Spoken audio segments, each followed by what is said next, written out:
La plage Saint-Michel, c'est la plage des habitants de Bas-sur-Mer.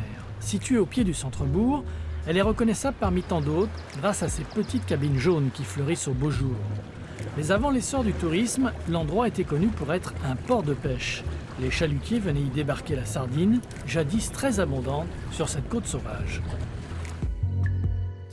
Les petits sardiniers, ils arrivaient là, ils pêchaient la sardine devant là. Hein. Mais ils pêchaient 20 caisses de sardines, hein, ça fait 40-50 kilos. Quoi, hein. Et puis ils débarquaient leurs poissons, et à basse mer, ils montaient sur le sable et ils remontaient l'escalier. Là, c'était fait pour eux pratiquement.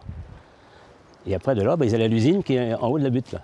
Et avec certains, ils nettoyaient leurs poissons, ils allaient dans le pool des tripes. Là. Ça s'appelait les tripes parce que le poisson, il jetait les tripes. Hein. Quand c'était le moment de l'hiver, il faisait froid, il y avait les mulets, ils venaient bouffer ce qui restait quoi, de l'été. La conserverie a été démolie en 1907 et la pêche, qui faisait vivre jusqu'à 100 journaliers, a périclité progressivement. Mais parallèlement, les bains de mer se sont développés avec l'arrivée du train au Croisic en 1875. À cette époque, des arrêtés municipaux réglementaient déjà l'installation des annexes.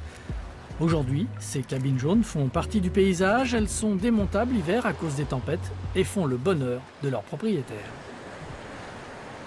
C'est la caverne d'Ali Baba, je dirais. Donc au lieu de porter tous les jours les seaux, les râteaux, les maillots de bain, les serviettes, etc., les goûter bien sûr, on arrive ici, en début de saison, on met tout dans la cabine. On y met également quelques chaises pliantes pour les parents, les grands-parents. Un personnage s'est illustré sur cette plage Saint-Michel. Il avait inventé un appareil pour apprendre à nager, son nom, Monsieur Trodzier. Une de ses élèves se souvient de cette méthode très particulière. C'est dans le petit bain qu'elle a fait ses premières brasses. On était 4 ou 5, je ne sais plus trop, 4 ou 5 là à chaque fois. On était allongés dans l'eau. Il fallait absolument que le menton soit dans l'eau, sinon on se faisait crier dessus.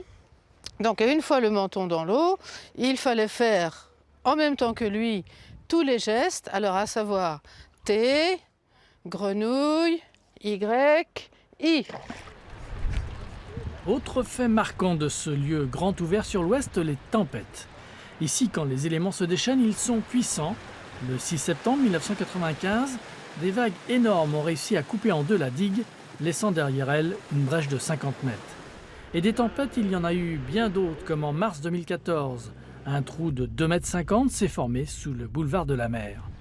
À regarder ces images, on en oublierait presque que cette plage a un air paradisiaque en cette période estivale.